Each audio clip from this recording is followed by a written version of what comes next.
Doctor Sreevarma ஆயுள் தரும் ஆயுர்வேதா அறுவை சிகிச்சை இல்லா குணம் ஆயுள் கால நிவாரணம். Branch express courier private limited domestic international cargo உங்கள் இல்லம் தேடி வந்து கொரியர் புக்கிங் டெலிவரி செய்து தரப்படும். ஏக இறைவனின் சாந்தியும் சமாதானமும் சூழப்படட்டுமாக. வீரனுக்கு அழகு முறுக்கிய மீசை அல்ல, நான் ஆண்ட பரம்பரை என்று மாறுதட்டி கொள்வதல்ல, அல்லது நம்முடைய பிரதமர் சொல்வது போல 56 இன்ச் அல்ல. ஒரு வீரன் யார் என்றால் அநீதியை எதிர்த்து ஆர்ப்பரித்து போராடுபவன், ஆட்சியாளர்களை ஆதிக்க சக்திகளை துணிந்து குரல் எழுப்புபவன். அப்படி இந்த வக்ஃபு சட்ட திருத்தத்தில் ஒட்டுமொத்த சிறுபான்மை மக்களின் குரலாய் அநீதியை எதிர்த்து ஆட்சியாளர்களை எதிர்த்து தன்னுடைய குரலை எழுப்பிய ஒருவர் இந்த மேடையில் அமர்ந்திருக்கிறார். அவர்தான் அண்ணன் ஆ. ராசா. 2 நாட்களுக்கு முன்னால் சட்டமன்ற பேரவையில் தலைமைச் செயலகத்தில் மாண்புமிகு முதலமைச்சர் அவர்களை சந்தித்து விட்டு நாங்கள் எங்கள் தலைவர் உள்ளிட்ட நாங்கள் வெளியே நிற்கும் போது திடுமென அங்கே அண்ணன் ஆ. ராசா நடந்து சென்றார். அவரை பிடித்து இழுத்து அங்கே இருந்த அத்தனை பேரும் சொன்னேன், இவர் இப்ப சாயிபு அப்படின்னு சொன்னேன்.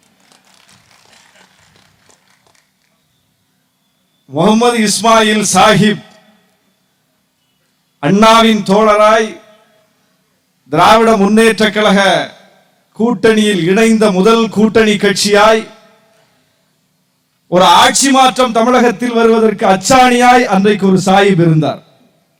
கண்ணியத்திற்குரிய காயிதே மில்லத் சாஹிப். அவர் எப்படி ஒடுக்கப்பட்ட விளிம்புநிலை மக்களின் குரலாய், சிறுபான்மை மக்களின் குரலாய், அரசியல் நிர்ணய சபையில் ஆட்சி மொழி தமிழாக வர வேண்டும் என்று சொல்லக்கூடிய குரலாய் இருந்தாரோ, அந்த வரிசையில் இன்றைக்கு இந்த மக்களின் குரலாய் ஒலிக்கக்கூடியவராக பெரியாரின் தொண்டராய், அண்ணாவின் தொண்டராய், புரட்சியாளர் அம்பேத்கரின் வாரிசாய், முத்தமிழறிஞர் கலைஞர் கண்டெடுத்த அண்ணன் ஆ. ராசா நிற்கிறார். தமிழ்நாட்டில் இருந்து நிற்கிறார். ஒட்டுமொத்த நாட்டிற்குமான குரலாக. அந்த நாடாளுமன்ற கூட்டுக்குழுவில் அவர் பங்கேற்று வைத்த வாதம் எதிரிகளை எப்படி திணறடித்தது என்பதை நாம் பார்க்கிறோம். இதுதான் தமிழ்நாட்டிற்குரிய சிறப்பு. பாஜக அரசு ஒன்றை கொண்டு வந்தால் கொண்டு வந்ததுதான். மோடி ஒரு முடிவெடுத்து விட்டால் முடிவெடுத்ததுதான். அமித்ஷா ஒரு முடிவெடுத்து விட்டால் முடிவெடுத்ததுதான். இன்னைக்கு பார்த்தோம்ல, அமித்ஷா ஒரு முடிவு எடுத்துட்டாரு. இன்னைக்கு என்ன நடந்துச்சுன்னு பார்த்தோம். தமிழ்நாட்டில் எதிர்கட்சி தலைவர், தமிழ்நாட்டை அதிக முறை ஆண்ட கட்சியினுடைய தலைமை பொறுப்பில் இருப்பவர் எப்படி கையை முறுக்கி இழுத்து வரப்பட்டு அமர வைக்கப்பட்டார் என்பதை நாம் பார்த்தோம். இன்றைக்கு அவருடைய உடல் மொழியை பார்த்தோம். ஒரு கூட்டணி அறிவிப்பதாக இருந்தால் அந்த கூட்டணியில் பங்கேற்கிற கட்சி தலைவர்கள் சேர்ந்து அறிவிப்பார்கள், மகிழ்ச்சியோடு அறிவிப்பார்கள். ஒருவர் பேட்டி கொடுத்த பிறகு அந்த கூட்டணியில் இருக்கக்கூடிய மற்ற தலைவர்களும் பேட்டி கொடுப்பார்கள். அப்படி ஏதாவது இன்றைக்கு ஒரு காட்சியை பார்த்தோமா? அமித்ஷாவே பேசினார், அவரே எல்லாவற்றையும் அறிவித்தார், அவரே கூட்டத்தை கலைத்து விட்டு போய்விட்டார். தமிழ்நாட்டில் இவர் தலைமையில் தான் கூட்டணி என்று அவரால் சொல்லப்பட்டவர் ஒரு வார்த்தை கூட பேசவில்லை, பேச அனுமதிக்கப்படவில்லை. இப்படி அவர்கள் என்ன நினைக்கிறார்களோ அதை செய்வார்கள். அப்படித்தான் செய்து கொண்டே இருக்கிறார்கள். அப்படித்தான் காஷ்மீர் 370 பிரிவை நீக்கினார்கள். பாபர் மஸ்ஜித் இடத்தில் ராமர் கோயில் கட்டப்படும் என்று அறிவித்து கட்டியும் காட்டிவிட்டார்கள். முத்தலாக் தடை சட்டம் கொண்டு வந்தார்கள். குடியுரிமை திருத்த சட்டம் கொண்டு வந்தார்கள். பொருளாதார அடிப்படையில் இடஒதுக்கீடு என்பதை சாதித்து காட்டிவிட்டார்கள். தொழிலாளர் சட்டங்களில் கை வைத்தார்கள். எத்தனை சட்டங்கள், எத்தனை சட்டங்கள் எல்லாம் நீதிமன்றத்திற்கு போனது. இப்போது எப்படி வக்ஃபு சட்டம் கொண்டு வந்த பிறகு நாம் நீதிமன்ற கதவை போய் தட்டுகிறோமோ, இப்படி அவர்கள் கொண்டு வந்த கடந்த 10 ஆண்டு காலத்தில் அவர்களுடைய ஒவ்வொரு நடவடிக்கையும் எதிர்த்து நீதிமன்றத்திற்கு போனோம். அவர்கள் என்ன சொல்வார்களோ அதை அப்படியே நீதிமன்றமும் சொல்லிவிட்டது. 370 பிரிவு நீக்கம் சரிதான், ராமர் கோயில் கட்டுவது சரிதான், கனவில் கடவுளை சொல்லிவிட்டார் என்று நீதிபதி சொல்லிவிட்டார். இப்படி அவர்கள் கொண்டு வந்தது அனைத்தும் அங்கீகரிக்கப்பட்டிருக்கிறது, ஏற்றுக்கொள்ளப்பட்டிருக்கிறது. அவர்களை முறியடிக்க முடியவில்லை. அப்படிப்பட்ட வலிமையான சக்தியை நாடு முழுவதும் முறியடிக்க முடியவில்லை. கூட்டணி வைத்து அவர்களை எதிர்த்து ஒரு அணி சேர்க்கை செய்து அவர்களை முறியடிக்கலாம் என்கிற முயற்சியும் வெற்றி பெறவில்லை. இந்தியா கூட்டணி பலவீனப்பட்டு விட்டது. சட்ட ரீதியாகவும் முறியடிக்க முடியவில்லை, அரசியல் ரீதியாகவும் முறியடிக்க முடியவில்லை. அப்படி ஒரு வலிமையான சக்தியை 2 நாட்களுக்கு முன்னால் முறியடித்து காட்டியவர் யார் என்றால் தமிழ்நாட்டு முதலமைச்சர் தளபதி அவர். இங்கே எனக்கு முன்னால் பேசிய தோழர் ஒருவர் குறிப்பிட்டார், காஷ்மீரில் தொடங்கிவிட்டது வக்ஃபு சட்டத்தை எதிர்த்து பேரணி என்று. மாற்றி சொல்லுங்கள், தமிழ்நாட்டில் தொடங்கிவிட்டது. காஷ்மீரில் தொடங்கினாலும், உத்தரப்பிரதேசத்தில் தொடங்கினாலும், இந்தியாவின் எந்த மூலையில் தொடங்கினாலும் அது உரிய பயனை தரவில்லை, பாதியிலே நின்று விட்டது. அல்லது நீதிமன்றத்திற்கு போனாலும் இவர்கள் செய்தது சரிதான் என்று சொல்லி நீதிமன்றம் சொல்லிவிட்டது. அதே உச்ச நீதிமன்றம் தான், அதே நீதிபதிகள் தான், அதே அரசின் பிரதிநிதியான ஆளுநரை எதிர்த்து தமிழ்நாடு போன வழக்கில் தமிழ்நாட்டின் பக்கம் தீர்ப்பு சொல்லி இருக்கிறது. இப்படி ஒரு தீர்ப்பு வரும் என்று நாமே எதிர்பார்க்க நமக்கே சர்ப்ரைஸா இருக்கு. உச்ச நீதிமன்றம் தானா, மோடி அரசை எதிர்த்து தானா, ஆளுநரை எதிர்த்து தானா என்று நாமே நம்மை கிள்ளி பார்க்கக்கூடிய அளவுக்கு ஒரு தீர்ப்பை நாம் பெற்றிருக்கிறோம் என்றால் தமிழ்நாட்டுக்கு இருக்கக்கூடிய தொலைநோக்கு பார்வை இது என்ன புதுசு கிடையாது நமக்கு. நான் சட்டமன்றத்தில் பேசுவதுதான் சொன்னேன், இது புதுசு இல்ல. இந்தி திணிப்பை இந்தியா முழுவதும் ஏற்றுக்கொண்டது, தமிழ்நாடு எதிர்த்தது, வெற்றி பெற்றது. 50 விழுக்காட்டுக்கு மேல் இடஒதுக்கீடு போகக்கூடாது என்று உச்ச நீதிமன்றம் சொன்னது. 69 விழுக்காட்டை சட்டமாக்கி தமிழ்நாடு வெற்றி பெற்றது. எத்தனை வழக்குகள், போன வழக்கு எல்லாத்திலும் வெற்றி பெற்றோம். மிக முக்கியமாக இந்த மேடையில் அதுக்கு சாட்சியாக இருக்கிறார் அண்ணன் ஆராசா. அவங்க இந்த வழக்குகளை போட்டு எதிர்க்கட்சிகளை பழிவாங்கி முடக்க வேண்டும் என்று ஏவிய ஒரு அம்புதான் 2G வழக்கு. ஒளியவில்லை, மறையவில்லை, அவர்களிடம் சரணாகதி ஆகவில்லை, சமரசம் பேசவில்லை. நான் வந்து வாதாடுகிறேன், நீயும் வா என்று சொல்லி நீதிமன்றத்தில் போய் கூண்டிலேறி நின்று தனக்குத்தானே வாதத்தை வைத்து நீதிபதி சொன்னார், நானும் காத்திருந்தேன், ஏதாவது ஆதாரத்தை எடுத்து வருவார்களா என்று காத்திருந்தேன், யாரும் வரவில்லை, ஆராசாவை விடுதலை செய்கிறேன் என்று விடுதலை செய்தார். இப்படி இந்தியாவில் யாரும் விடுதலையாகவில்லை, முடியல. தமிழ்நாட்டில் இருந்துதான் எல்லா விஷயத்திலும் ரோல் மாடல் இருக்கிறது, முன்மாதிரி இருக்கிறது. தமிழ்நாடு தான் அவர்களை முறியடித்து காட்டியிருக்கிறது. அந்த வகையில் இந்த வக்ஃபு சட்ட திருத்தத்தின்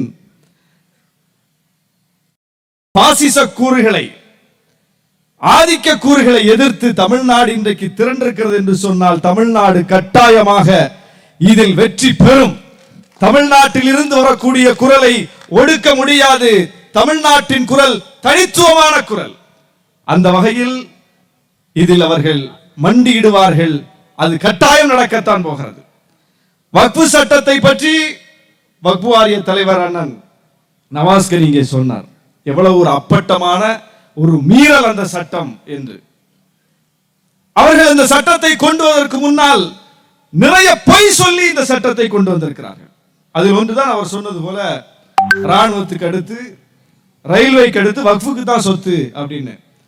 கபில் சிபல் நாடாளுமன்றத்திலேயே ஒரு 4 மாநில திருக்கோயில் சொத்துக்களை பட்டியல் போட்டு சொல்லியிருக்கிறார். வெறும் 4 ஸ்டேட், ஒட்டுமொத்த நாட்டினுடைய வக்ஃபு சொத்துக்களை விட 4 மாநிலங்கள் இருக்கக்கூடிய திருக்கோயில் சொத்துக்களை கணக்கெடுத்தால் அது தாண்டிடுது. அப்ப நாடு முழுவதும் இருக்கக்கூடிய திருக்கோயில் சொத்துக்களை கணக்கெடுத்தால் அது எங்க போகும்? அப்போ வக்ஃபு சொத்துக்கள் எவ்வளவு இருக்கின்றன என்பது ஒரு எண்ணிக்கையில் கணக்கிடப்பட்டு சொல்லப்பட்டதன் மூலம் தெரிய வந்திருக்கிறது. ஆனால் மற்ற சொத்துக்கள் கணக்கிடப்படவில்லை, இப்படி ஒரே பட்டியலின் கீழ் வைக்கப்படவில்லை, அதனால் தெரியவில்லை.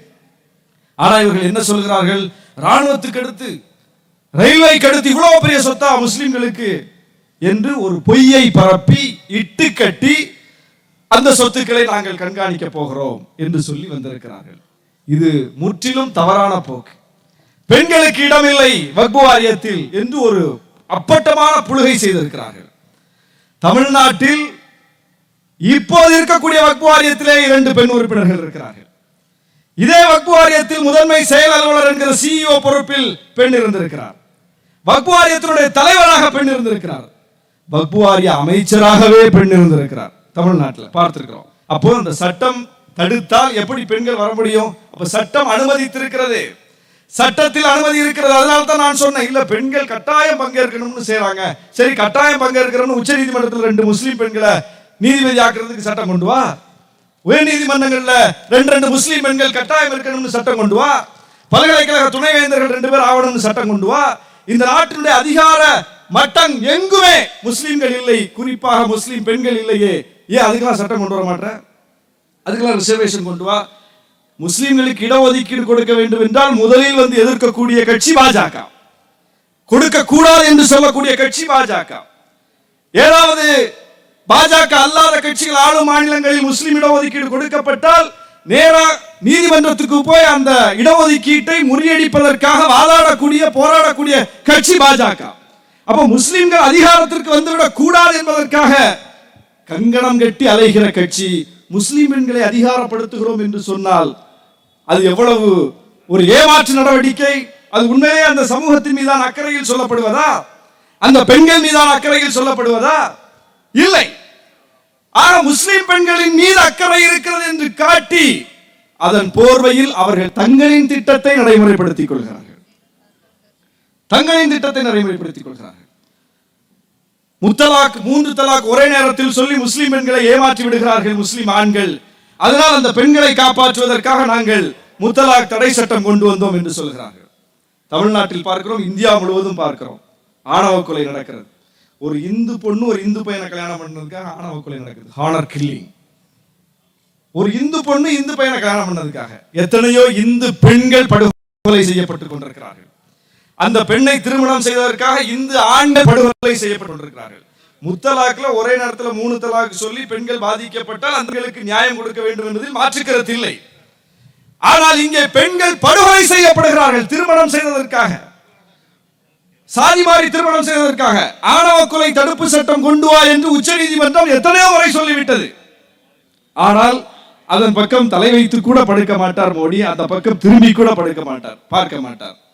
அப்ப இந்த பெண்கள் பாதிக்கப்படுகிறார்களே, அவர்களை காப்பாற்றுவதற்கு உனக்கு என்ன சட்டம் வைத்திருக்கிறாய்? அதற்கு என்ன திட்டம் வைத்திருக்கிறாய்? கிடையாது. அப்ப இவர்களுடைய அந்த நோக்கம் என்பது முஸ்லிம்களை சீண்டி இந்து ஓட்டுகளை ஒருங்கிணைக்க முடியுமா என்று பார்க்கிறார்கள். அப்படி வடமாநிலங்களில் ஒருங்கிணைத்து காட்டினார்கள். அப்படித்தான் ராமர் கோயிலை திறந்து 2024 நாடாளுமன்ற தேர்தலில் உத்தரப்பிரதேசம் முழுவதும் அள்ளி எடுத்து விட வேண்டும் என்று நினைத்தார்கள்.